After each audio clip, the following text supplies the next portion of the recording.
Ladies and gentlemen, it is getting wild out there. It is getting wild on several different fronts in America. And one of the big ones right now is Trump. The hell you doing, man? Are you just not about America anymore? It's just everything's Israel, Ukraine, and now Argentina. Who needs American beef? We can buy Argentinian beef. Listen to this and tell me this doesn't just piss you off. Even though American farmers are struggling, I'm happy that our president sent Argentina $40 billion. I'm willing to go broke. Ha! Couldn't be prouder.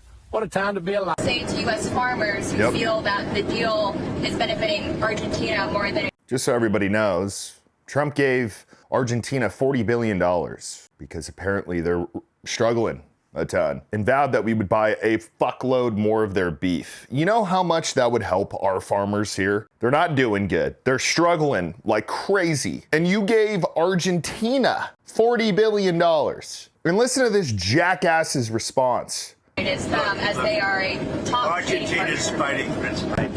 Young lady, you don't know anything about it. They're fighting for their life. Nothing's benefiting Argentina. They're fighting for their life. You understand what that means? They have no money, they have no anything. They're fighting so hard to survive. If I can help them survive in a free world, I happen to like the president of Argentina. I think he's trying to do the best he can, but don't make... Hey, bud, here's the thing. None of us give a fuck if you like the president of Argentina. None of us care if you've dated a bunch of women from Argentina and you just have a soft spot for them. We care about our country. How hard is it to get that? We have become the United States of giving shit away. That's what we are. We have become the United States of we are everybody's sugar daddy. We have become the United States of we are everybody's sugar daddy in the world. Well, here's the problem. The sugar daddy, which is us, is $35 trillion in debt. Our government is shut down. Our economy is not doing good. Farmers and cattle ranchers are doing worse than they've pretty much ever done. Trust me, I know. I'm in Texas, and that was a previous life for me. I don't know. I posted that on my X account. If you guys don't follow me there, go follow me. But I love the people who are like, oh, well, what should we have done? Voted for Kamala? No. But you don't allow the guy to make bonehead decisions. You give him pressure. He's not a dictator, and he's not God. It's just getting stupid. Like, seriously. And I love the senators are like, oh, well, it's $40 billion. It's not really that much money. Well, if a credit bureau was looking at how we spend money and how much in debt we are, we would have a credit score of about a -1,000,000. How can Americans have credit scores when our government is this bad at spending money? Anyways, I don't know, man. I'm really tired of Trump working for other countries. Fix ours first, and then focus on other people. You're not Captain Save another country. You're Captain Save our fucking country. And then it's all good. Anyways, Candace Owens, my lord, she is flying very, very close to the sun, and it seems like she has gone a little bit haywire, maybe. Look, there are things that happen in day-to-day life and history that we can pretty much point at our government and say, yep, they were probably involved. The problem, and one of the reasons why the government has so much power, and one of the reasons why the families that run the world have so much power, is because the one thing that you need is proof. And I've always been a fan of the idea that if you don't have proof on something, don't talk about it. Because while you may be able to make connections and, I don't know, have educated guesses, you ultimately just put a target on your back and it solves nothing. And from the beginning, Candace Owens has gone through a whole bunch of stuff as far as the Charlie Kirk case, and I was a huge fan of everything she's done. And I think she should still keep going. She hasn't posted a video in 2 weeks. I'm not entirely sure why, but she said this the other day. And oh boy, that's all I gotta say. I'm gonna pause it here and there, but this is one of the wildest things I've seen in a minute. She's essentially inferring that Trump and this administration either had a part of killing Charlie Kirk or did it. My heart aches for the fact that he gave so much of his life to Trump and to politics, and they just were like, nope, that is it. It serves us or it doesn't serve us, and we want to move on. And so here's a holiday. Bro, if they try to give me a holiday, what is with them giving people a holiday after they kill them? Why is that a thing? You know what I mean? They're like, oh, Martin Luther King, what about this holiday? What about this boulevard? Anyways, let me knock it off. Like, they're going to give Charlie Kirk a boulevard. They already did.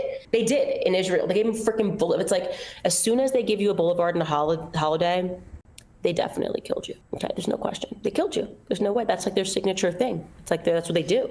It's the Fed signature. It's how they sign off. She didn't say necessarily Trump did it, but she's talking about Trump. She's talking about the federal government. She's talking about Israel. When you have the command of that many people like she does, I don't know how many subscribers she's at now. I think it's millions. That's flying very close to the sun. And I hope she has some level of proof. I really hope she does, because if she does, it will be unprecedented, the change that we will see in this country. But as of now, like I've said, the stuff that matters in the Charlie Kirk case is the stuff that we can point to and say this is a very clear, obvious cover-up.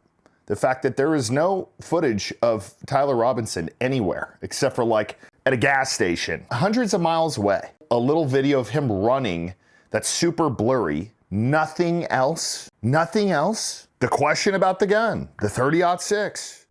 Folks, I have one of the coolest inventions I've ever seen. And I truly don't know why every school and every home in America does not have at least one of these. Introducing Doricade. By far one of the easiest ways to harden down your house, a room. Very simple how it works. You install 2 hinges on your door. They pop out.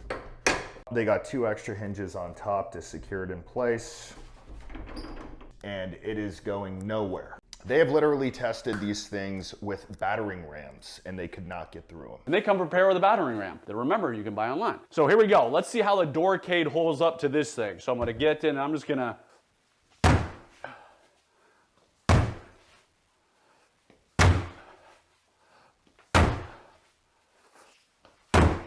And again, that is gonna buy you a world of time so you can grab your gun, so you can call 911, whatever. So I have mine in what I would call a safe room in my house, along with other items that I may need in a situation like this. But here would be my recommendation for everybody. Put one on your door to your bedroom, put one in a closet. If you've got kids, I imagine they've got closets in their room. This is probably one of the best tools if you're not able to get to your kids quick enough in a break-in. They can go into a closet, literally put this thing on, hide in a corner, they're solid. So go to Doricade.com, use code HDC to get $10 off. Probably one of the coolest things that I have. A big thank you to Doricade. This thing's awesome. After they murder you. You're like Holiday in a boulevard. And it's never on a nice side of town either. Like Charlie Kirk Boulevard is not gonna be a nice side of town. Anyways, I will be back on the 27th, you guys. Thank you guys for all the support throughout these couple of weeks, these last really kind of 6 weeks since Charlie died. And we will see you guys then.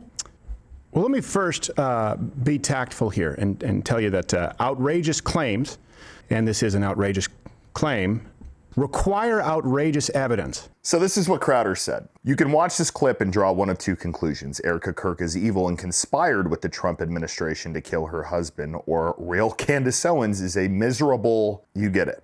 That has been a discussion online quite a bit about Erica Kirk. I've stayed out of it because I don't really understand this kind of grieving, because I've never lost somebody to me super close in a gruesome manner like this. I've lost people. People have died of old age. People have died of, cancer, stuff like that. But something like this, I don't know. I don't know how you grieve. I probably would think that I would not smile in public for a long time, even if I wanted to, just out of respect for the person who died. I wouldn't be talking about business. I wouldn't be talking about football games. I wouldn't be talking about any of the stuff really Erica has talked about since the entire thing happened. I sure as hell wouldn't be laughing on a podcast. But death does weird things to people, I guess. One thing, though, that I've seen recently that is extremely weird to me. Charlie Kirk's accused assassin Tyler Robinson's case gag order is unprecedented in Utah. Over 3,000 witnesses, associates of the case, attorneys, family members, and even the press are subject to the order, threatened with potential contempt of court. Now, look, I've never heard of anything like this ever happening. I've heard of gag orders that are like a small group, like maybe people directly connected to this guy, but they're trying to control information here. Why? I don't know. Whatever happened to the FBI being the most transparent FBI ever created? But now we've got a gag order of 3,000 witnesses. That's by design, folks. That's not something that we can point at and be like, oh yeah, people just got to be quiet about this and let them do the trial and kill them really quick so all the evidence can just be slipped under the rug somewhere, because we don't have all the evidence yet. What it is, I don't know. But what we have right now is the 5th grader investigation into what happened. Pretty much. So we're all waiting patiently. But my God, Candace Owens, I hope that she has a bunch of evidence or has the best security team in the world, because she's saying stuff that, well, you know.